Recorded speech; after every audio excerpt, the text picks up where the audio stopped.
Yeah, no, and then as they say in Monty Python, now for something completely different. The movie I recommended Avery is a 1973 animated movie.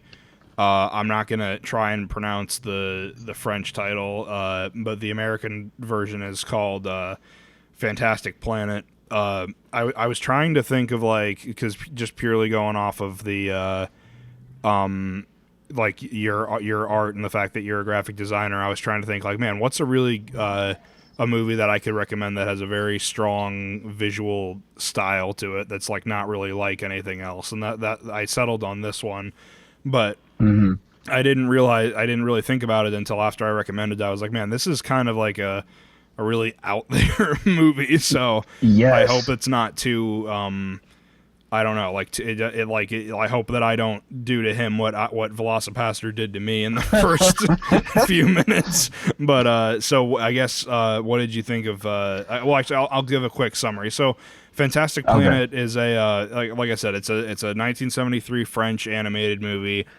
It takes place on this alien world where you have these big blue aliens called the Drogs, and it's not really expressly said how this happens, but there's also humans on this planet, and the Drogs are much bigger than the humans. It's kind of like, if for size comparison, it's like what a gerbil is to our size, comparing these two creatures. But the humans are basically treated as like pets. In some cases they're treated as like pests, or like things to be killed or gotten rid of. So the whole movie is kind of like the struggle of the humans to adjust and adapt in this like strange world that they don't understand, and I love it a lot. So I guess what did you think of this movie? I thought it was pretty wild, because it gave me like a look at what would happen if like aliens actually came, or yeah, like what if we weren't like the head like species in charge, like right. Having a whole like, especially how huge they were. And then I was trying to figure out like what kind of experience like the humans had on that planet, because I think I remember them saying that they had taken humans yes. from planet Earth and brought them to their planet, and right. then they started populating. I don't know. Like, is there like a limit to what I should be saying? Like, no, I think that's all because that's all happens pretty early on. I don't think that's quite spoilery yet. But yeah, no, you're right. Okay. I had forgotten about that. I think it is a case of like, because the aliens themselves are very like apathetic, like they don't really show emotion that much. So scene that you're mentioning is kind of like, oh yeah, no, we went to Earth and we found a couple humans, we kind of wrecked everything, and we took a few of them back, and now they're just another species on our planet. Like, and it's kind of like it's very wild. Like it is kind of like it is in a way kind of like the existential like kind of horror element of like, what if we weren't the dominant species, and what if the dominant species was this like apathetic race that just didn't care one way or another if we lived. Like, again, like the one thing that I kind of like draw a lot of comparison to like is like our relationship with like insects or like smaller pests. If ants had like the cognitive ability to watch this movie, they would probably be like, yeah, no, that's my life. Like that's I just live in constant fear of these giant pink things that could step on me at any minute, and if they ever find me in their home, like I'm viewed as this horrible pest to be gotten rid of. Like it's very like kind of eye-opening in a weird way. The discussion that they have in the film is pretty crazy, because like the comparison between like, you know, us and ants and like us and those aliens, the difference is those humans still have like the capabilities of being intelligent, whereas the ants are kind of just, ants. They have certain functions that they do and then they die. Like they don't, Yeah. they're not like trying to learn, how to, I don't know, read or create something. Yeah. Besides the holes in the ground that they live in. But like it prompted such a scary thought, like, because what the movie could have went so like differently if these humans were just dumb. Yeah. Like, but they weren't, which made the plot go like even crazier. So it was kind of like, it's kind of funny though, because the movie, like the story itself, like the aliens are really at fault for like everything that happens. Yeah. Because nobody told them to take humans from the planet they were from and put them on their planet, to create all the problems that they did. Like if they had just left humans on Earth, then some of the things that happened wouldn't have been such a big deal. Like they had there was a couple of different scenes which were really cool. It's like they had a meeting with, like, I'm assuming, I guess all the important people on the planet. Yeah. And they would like have a discussion about what to do about the humans.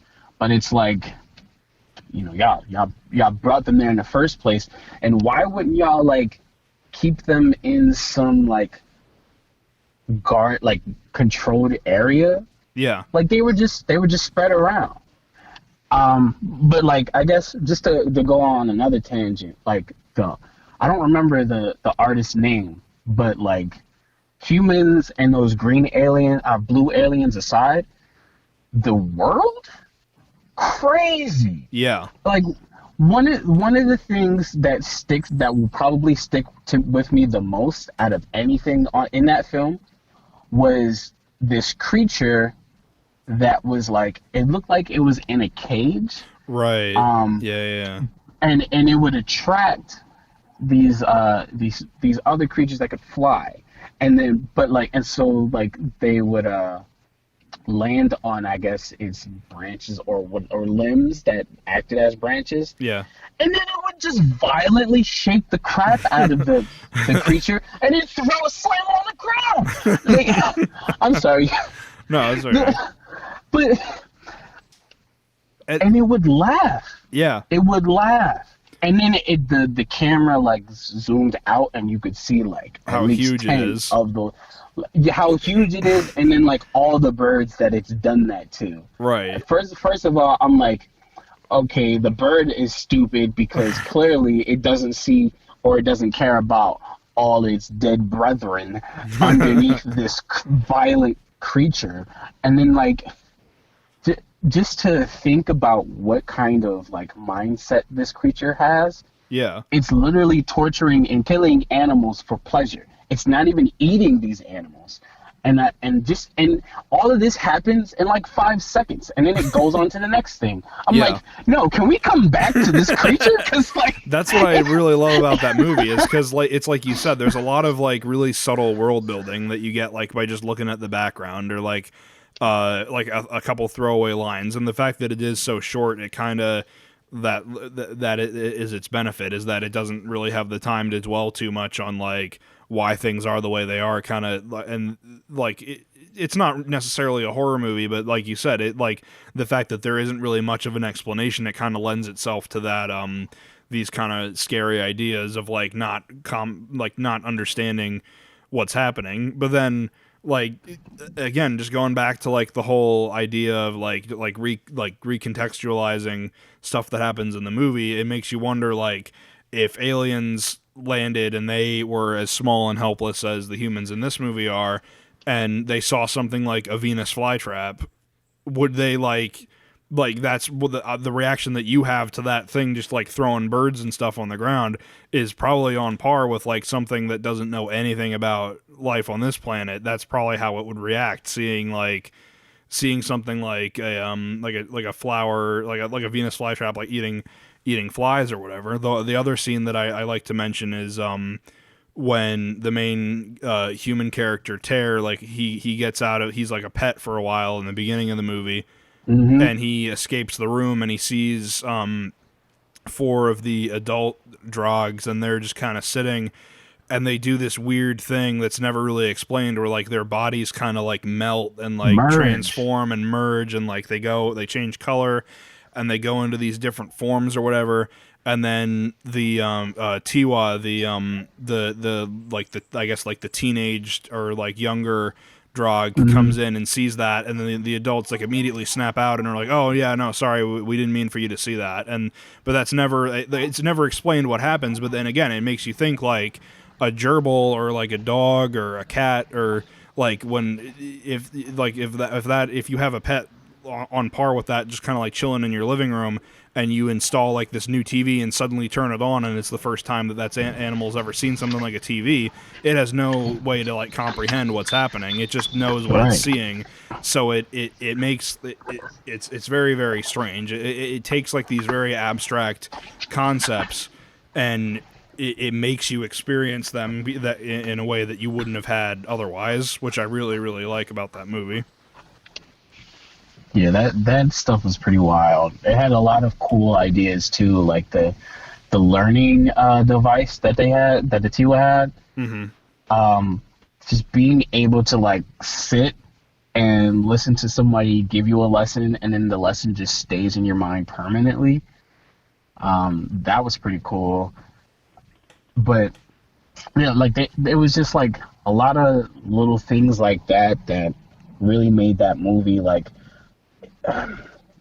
create so many questions, like and even like right now it's making me think of what this film could have inspired like other people. Like it made me think of Rick and Morty. Yeah. Like just like the random planets that they go to that have no explanation to them. That creature that I was just talking about made me think of just like the random creatures that they be making for that show. Like, right. It's just wild to me. And then I watched the film, and then I went to go look at some reviews, which there aren't many, and the one that I watched two. The first one was bad. I didn't even finish it. Yeah, I don't know what they were doing. But there was another one where they made like a comparison to this film and the show. I don't know if you watch it, Steven Universe. I'm familiar with it, but I don't know much about it. Okay.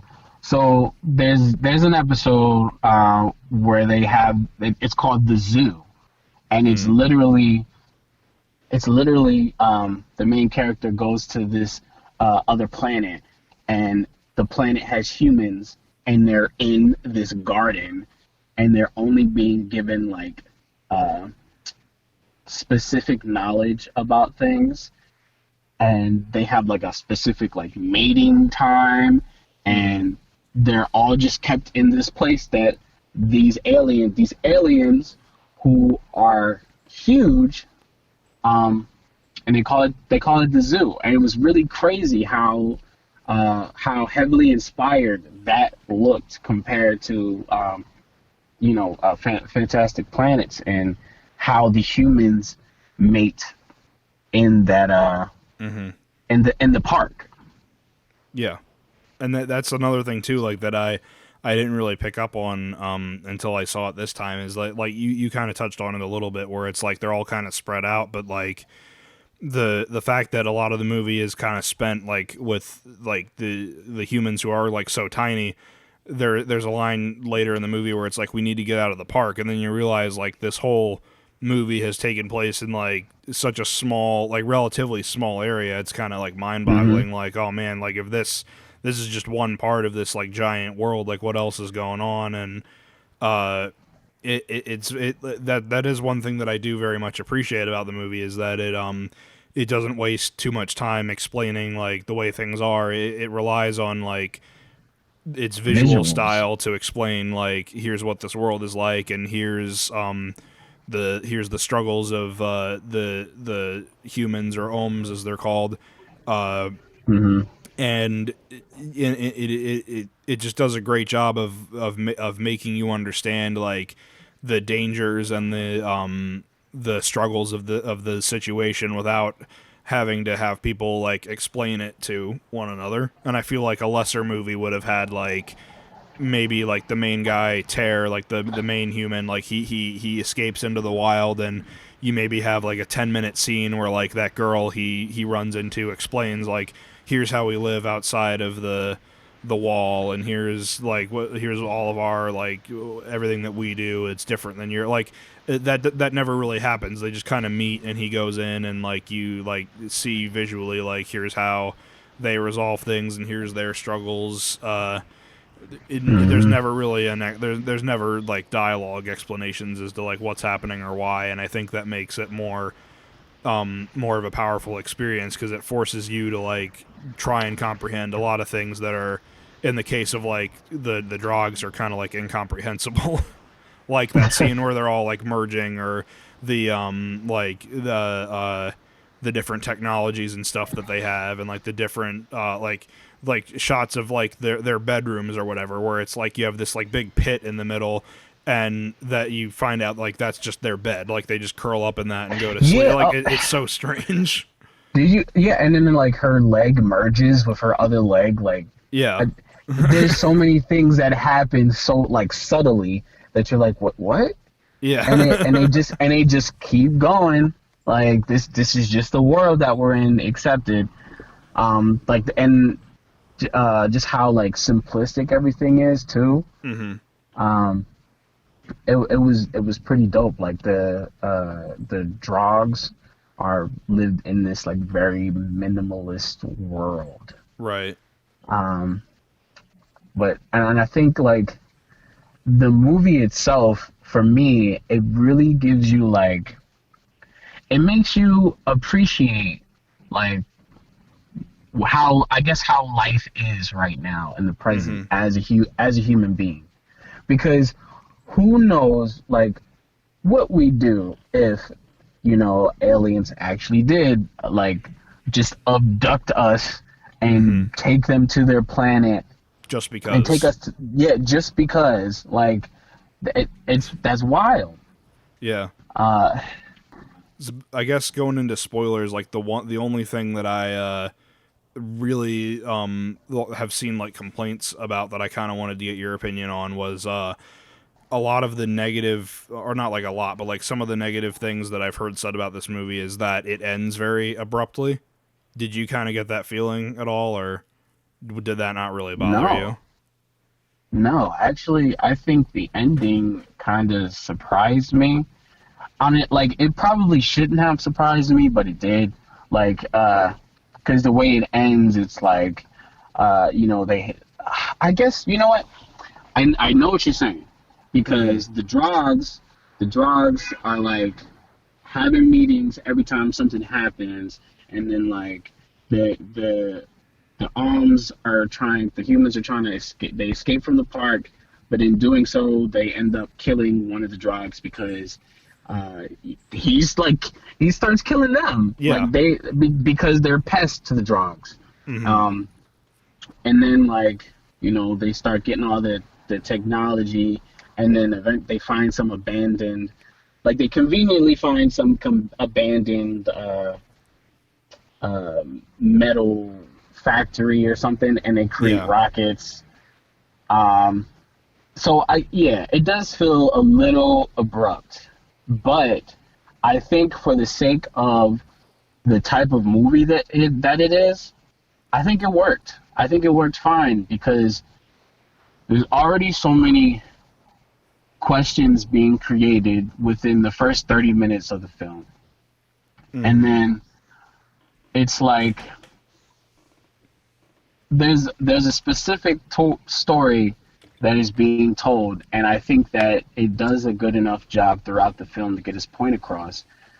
When it ends with one of the younger drogs getting all of it's like it's like everything that we just watched was history being told in that headset to a drug. I thought that was like that was a great way to end it. It's like, yeah, so all of these things already happened. Like you've just been listening to a broadcast, like and then like I guess people were probably upset that the drugs didn't, like, I guess, fight more after one of them died.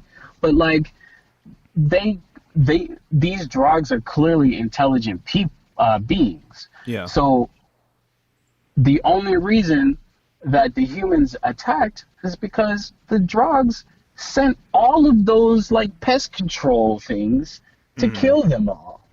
Mm-hmm. And then they had the technology, and they realized that the humans have the ability to create. And they got to the point where they were interrupting their mating ceremonies. Yeah. So, like. And they just have that moment where they're like, okay, well, because again, it's very much established that the Drogs are very like apathetic, and they don't really put so much thought into it, and they're just like, okay, well, we probably shouldn't mess with them. I guess let's just coexist. Like, yeah, exactly. And I felt like that made the most sense, because they definitely hammered on the nail that humans procreate a lot faster than they do. Mm-hmm. So, and then it was like, even though they could find out where they were hiding, there was still enough of them to find a new hideout and procreate enough so that if the hideout was found again, they could go find a new place and procreate some more to replace the people that they just lost. Yeah.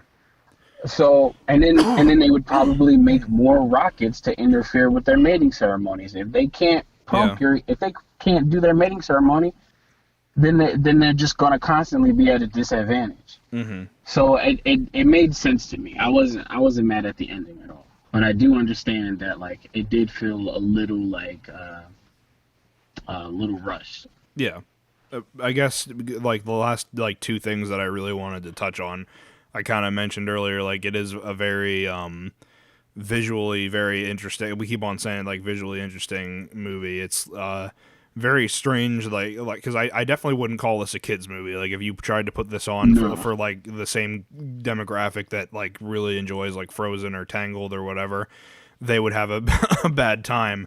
So I think it is something. There's definitely something to say that like I think there should definitely be more animated movies that aren't just geared towards children, because like it is a very freeing medium to try and tell stories, and it allows for a lot of creative visuals that aren't necessarily achievable, or if they are achievable, they're not entirely achievable in a way that is convincing enough yet, even though like our visual effects industry has made like leaps and bounds in like trying to make photorealistic things. I just think animation is a very untapped market for more like teen and adult oriented movies. And the one thing that kind of blew me away was and I guess I should have thought about it a little bit, because the motion in the movie isn't very like fluid. It is kind of very jerky and like I guess like almost stop motion ish, and I was like, I wonder why they did that. And then I found out that the movie while it is like pencil and paper animated, it's pencil and paper animated in the way that the early episodes of South Park were. Yeah. Where you have like the static background and like these like paper characters you kind of like move around on top, which I thought was like really impressive, because it's very very seamless, especially for the early 70s. Right. Yeah. I watched one of the reviews I watched mentioned that, and I was impressed. I was that's stuff like animation like that is so tedious, but when you can pull it off like that, it looks very satisfying. Yeah. And then the only other thing that I wanted to mention was the soundtrack is amazing. Oh my I love goodness. That soundtrack is one of the best things about that film. it. Hmm. And I heard that it's it became as successful as the film. Yeah, Like it's the conductor, 'cause it's like funk and jazz. kind of. Yeah, like you have a lot of like the wah, wah, wah, like stuff that you would hear in like early like funk music of that like time Hmm. period, mixed with like Yeah, very like kind of very like trippy like guitars and like in some cases like kind of synthesized like whooshes and like vocalizations. Like it's a very trippy and very fittingly like otherworldly like sound. yeah. I gotta. If you have any more films like this on any of your lists, please let me know because Oh, of course. I really did enjoy the tone and aesthetic of this film. Like it was wild. Of course, I yeah. keep saying wild, and I guess that just like the director probably would love that because he just hit the nail on the head with the theme whatever of what he was going for because Yeah. all the things that happens in this film are crazy and out of this world. I wish films like this would get more attention, but like Hmm. this film is so not like mainstream type blockbuster material. Yeah, definitely. That is the one thing I actually looking at the director's wiki. Uh, it looks like he's done a bunch of short films, but it looks like he actually retired in '87. He's only done 3 feature films, this being his first one, but he did it looks like 2 other animated sci-fi movies that both came out in the '80s, 1982 and 1987. The first one's called Time Masters, and then the other one's called Gandahar or Gandar. I don't know. I'll send you the. I don't know how easily they are to find compared to Fantastic Planet, because I know Fantastic Planet has a very like cult following to it. But Okay. if you can, I'll definitely send you links if I can find ways to watch either of those. But yeah, no, it's Fantastic Planet is a crazy, crazy movie that I really, really enjoy. One of my favorite animated movies of all time, and I'm really glad you enjoyed it as much as I did. Yeah, I love a film with a good story. I'm a sucker for some dope character development, and emotional attachment. So I really enjoyed this film for sure. I'm really glad to hear. And